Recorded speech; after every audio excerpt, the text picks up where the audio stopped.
The sun was just rising over the golden plains of Zamari, a wide and beautiful land where animals lived in peace and fear, peace among themselves and fear of one beast only. The lion, his name was Baraka, and he was known as the king of Zamari. Baraka was not just any lion. His mane was thick like the bushes that line the river, dark and golden like a flame dancing in the wind. His roar could shake trees and silence birds. His walk was strong, his eyes full of power, and his words, when he spoke, made even the elephant stop and listen. No one challenged Baraka. Not the leopards, not the hyenas, not even the crocodiles that ruled the river dared to snap at him. His power was not just in his claws or teeth. It was in the way he carried himself. All animals believed he had been born with something special, a gift from the skies. They said the clouds bowed when he roared, and the wind changed direction when he hunted. But something else lived in Baraka to pride. At first, it was a quiet pride, the kind that helped him lead with confidence and protect his land. But as years passed, Baraka began to believe that he was more than a king. He started to think he was a god. I am the chosen one, he would say to the other lions. I do not walk the same ground as the rest of you. I rule because I am better, stronger, and wiser, and many believed him. Even when he became rude, even when he took food before the old or the weak had eaten, even when he chased away animals from the watering hole just so he could drink alone, they were too afraid to question him. Fear was stronger than truth in Zamari. One day, a small group of animals gathered under the shade of the baobab tree. It was hot, and the earth cracked under their feet. The watering hole was drying up. Food was harder to find. The hyenas whispered among themselves. He takes too much, one said, and gives too little. Another added. We should speak to him, said a brave zebra, but an old tortoise shook his head slowly. You do not speak to Baraka. You bow. You obey. Still, change was in the air. Even if it was quiet that evening, Baraka walked to the hilltop where he often stood to look over his land. He liked to see how small everyone looked from above. The wind played with his mane, and he smiled to himself. I have no equal, he said. Even the sky knows my name. Suddenly, a voice spoke behind him. It was calm, but deep. Even kings fall when they climb too high. Baraka turned. A leopard stood there, one he had seen before but never truly noticed. The leopard's name was Django. He was not big, but there was a stillness in him, like a rock in a river that never moved. Baraka growled. Do you challenge me, Django? I speak truth, said Django. Not challenge. Baraka stepped forward. You forget who you speak to. I am Baraka, ruler of the plains. Django nodded. Yes, but you do not rule the sky, the earth, or time. And all three are turning against you. Baraka laughed, a deep, proud laugh that echoed into the darkening sky. I fear nothing. He walked away, not knowing that the wind had stopped blowing and the birds had gone silent. The next day, something strange happened. A group of antelope crossed the plains without fear. They walked past a sleeping lioness without running. The lioness didn't chase. She just watched, confused. Then the elephants refused to make way when Baraka came. They stood tall, blocking his path. Move, he growled, but they didn't move. Not even the baby elephant flinched. Baraka roared so loud that the trees shook. But nothing happened. The animals looked at him, but not with fear. They looked with something else. Sadness, maybe. Or maybe disappointment. Baraka walked to the watering hole, but it was empty. A dry patch of dirt and cracked mud. He roared again, calling the wind, the rain, the sky. Nothing answered. Then came the dreams. That night, Baraka slept under a tree. In his dream, he saw the river turn into dust, and the sky darken like ash. A voice, soft but firm, spoke. Pride is heavy, Baraka. It sinks kings to the ground. He woke up sweating. The sun was harsh. His mane felt hot and heavy. His throat was dried. In the days that followed, the animals began to change. The lionesses no longer waited for Baraka to eat first. The other lions started hunting on their own. The gazelles moved in herds without fear. The monkeys sang songs that made fun of the once feared king. Baraka grew angry.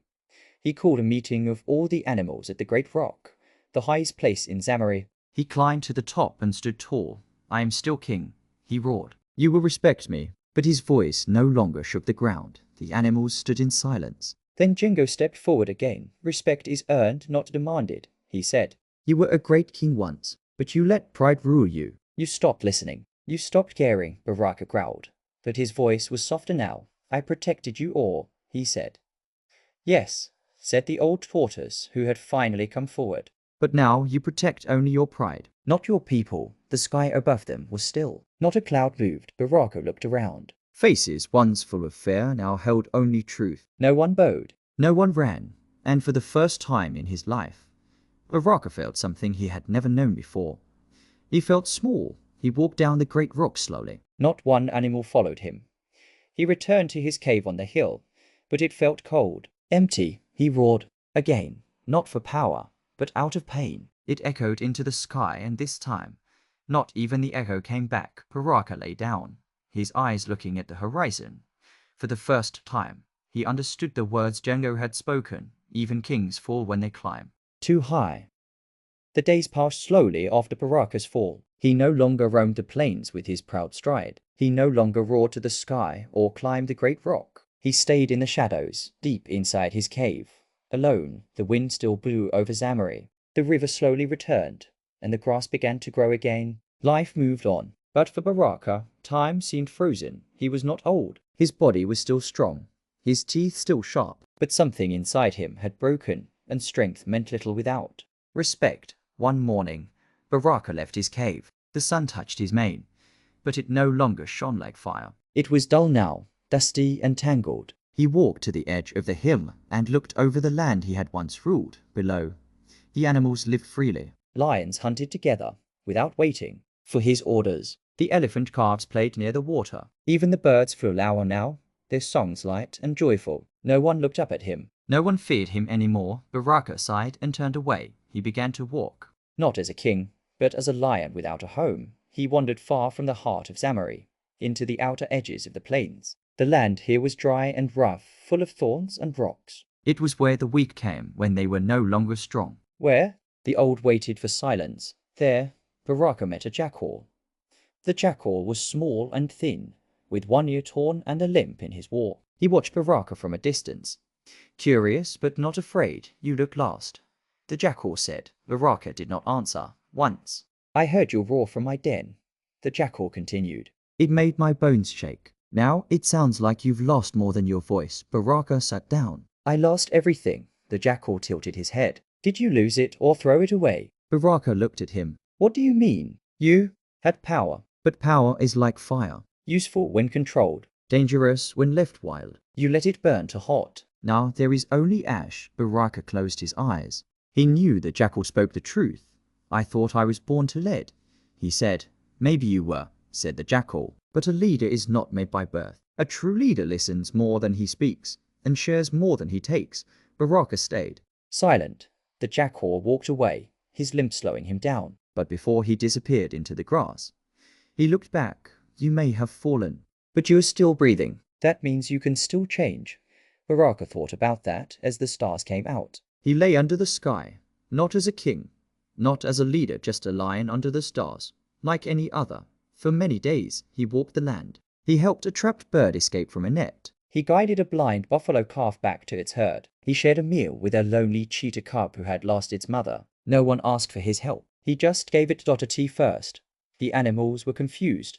Why? Is Baraka helping? They asked. Is this a trick? Said some. But as days turned to weeks, something strange began to happen. The fear of Baraka started to fade. In its place grew something new.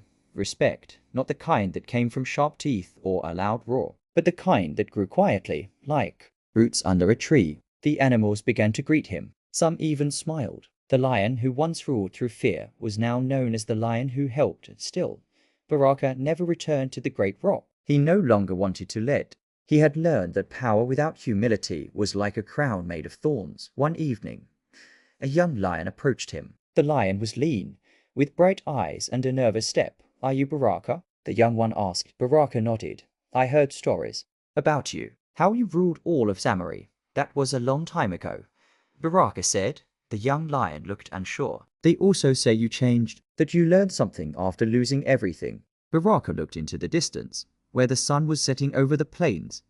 Yes, he said. I learned that being a king is not about being feared. It's about being trusted. The young lion sat beside him. Will you teach me? Baraka was quiet for a moment. Then he nodded. But first, he said, we learn to listen. Together, they sat as the sky turned dark, listening to the wind, the rustle of grass, the cry of far-off animals. The land was alive, and for the first time in a long time, Baraka felt part of it again. News spread slowly, as it always did in Samari. Not the kind of news that races across the land like fire, but the kind that settles deep into the earth like water after rain. Baraka walks among us. They said, not as king, but as one of us. He had lost his crown, he had lost his roar, but he had gained something greater, wisdom, and in the heart of the plains, where the grasses danced in the wind and the sun kissed the earth each morning, Baraka found peace. He was no longer the lion above all others. He was just a lion, but this time that was enough. The end.